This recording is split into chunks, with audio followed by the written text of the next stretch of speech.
Ya. My friend.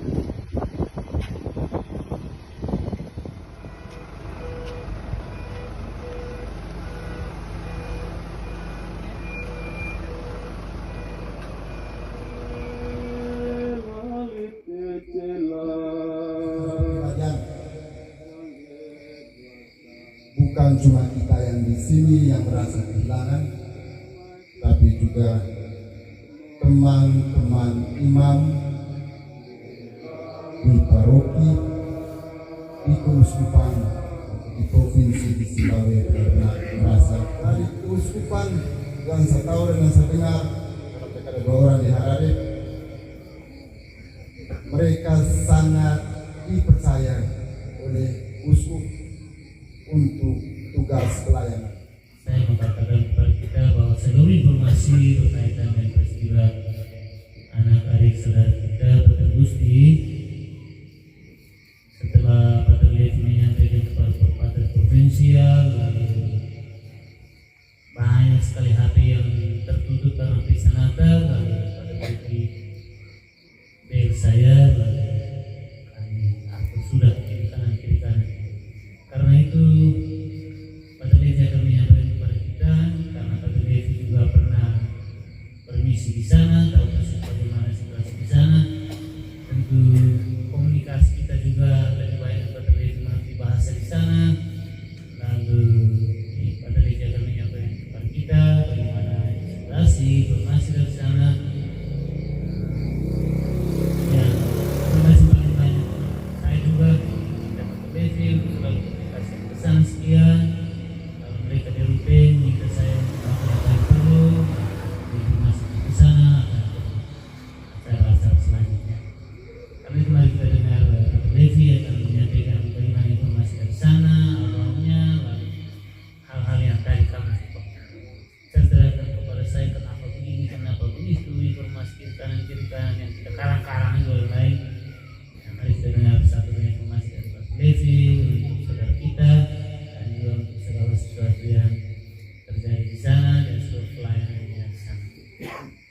Kami juga sangat senang karena Gusti dengan satu teman orang Betawi itu namanya Edmund, mereka 2 benar-benar menunjukkan ciri khas SWD di Keuskupan Harare, kerja keras dan tidak mengeluh dan melaksanakan tugas-tugas mereka dengan baik, membuat kami yang SWD merasa senang terhadap anak dan saudara kita Pater Gusti.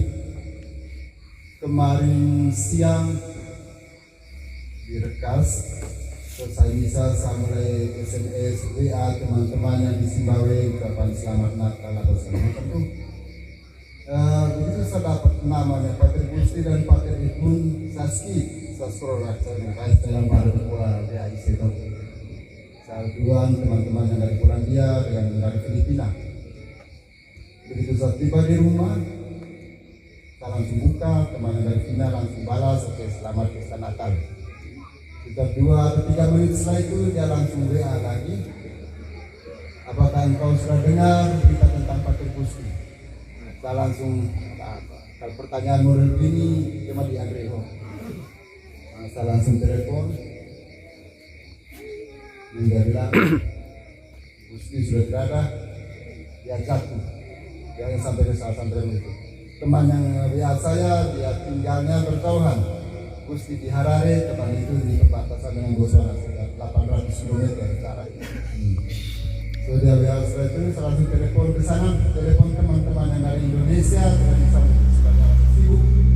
Saya telepon teman Filipina, dia memberikan informasi itu. Saya pesan telepon, kata ya Pater Edmundus, saya telepon dan dia langsung menangis dan tidak mau jelasin dan saya juga Gusti sudah.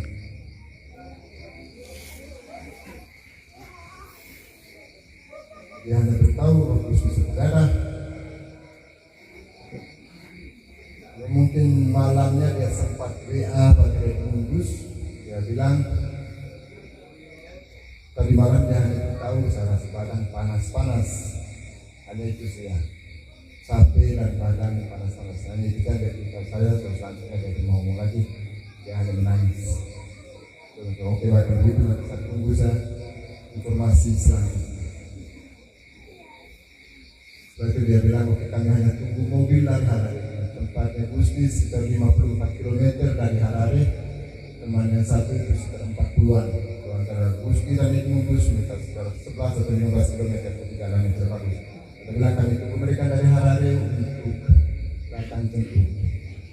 So, saya terus kontak mereka di sana, tanya-tanya tentang perkembangan. Coba tidak ada sampai dengan jam 6 lalu itu jam 12 kecil. Jam 12 kecil sampai jadi jam 1. Kita tunggu. Mereka bilang oke kami masih di Bubaira, tetap masih tunggu mobil untuk jemput. Oke baik, kita tunggu. Hanya masalahnya lah itu mereka mau langsung angkat memang seteroba mobil itu dengan kesentulan. Tunggu dapat pemeriksaan dari polisi atau tenaga medis. Mereka harus pastikan situasinya bagaimana. Sehingga kemarin baru jam 6 sore laut, jam 12 malam baru dapat itu. Mereka bisa pindahkan jenazah saudara kita ke rumah sakit. Setelah mereka ke rumah sakit, masih tunggu dokter untuk otopsi ulang, entah kata kepergian saudara kita alasannya apa. Sampai dengan tadi tidak ada berita tentang itu, sehingga kemungkinan dari kami semua dan mereka yang ada di sana bilang kemungkinan besar karena dia capek. Mungkin malam atau persiapan untuk perayaan Natal memakan menguras energi yang banyak. So, itu saja kemungkinan karena dari rumah sakit, dari dokter tidak dapat informasi yang lain. So, tadi pagi juga saya coba telepon ulang bagaimana perkembangannya. Tadi jam 6 pagi Pak Kudus bilang kami masih di rumah sakit, masih tunggu dokter untuk buat keputusan dan keluarkan surat perintah untuk itu ke pernyataan kematian dan penguburan. Hingga tadi jam 6, jam 10 lalu kirim ke Pak Kudus bahwa sudah keluar surat itu, sehingga baru bisa ambil jenazahnya dan dimakamkan. Rencana pemakaman Pulau itu dengan tidak semudah yang kita punya di sini untuk pemakaman atau persembahyaan jenazah. Lalu itu punya orang masih tunggu begitu tenang semua baru bisa dilaksanakan penguburan. Dan setelah mendapat surat dari polisi dan dari pemerintah dan untuk tempat pemakaman. So, hari ini mereka sudah selesaikan semua urusan itu, suratnya sudah dapat, tempat pemakamannya sudah dipastikan, sehingga program selanjutnya kita tetap tunggu. Kepastiannya nanti mereka bilang hari Senin, pemakaman hari Senin, jenazah baru bisa diambil hari Minggu siang, jam 2. Jam 2 siang baru mereka ambil jenazahnya dari rumah sakit, disemayamkan di paroki tempat dia bekerja pertama di kota. Karena biasanya di sana mayat atau jenazah itu baru bisa disemayamkan atau diminta izin dulu untuk disemayamkan 1 hari atau setengah hari di keluarga.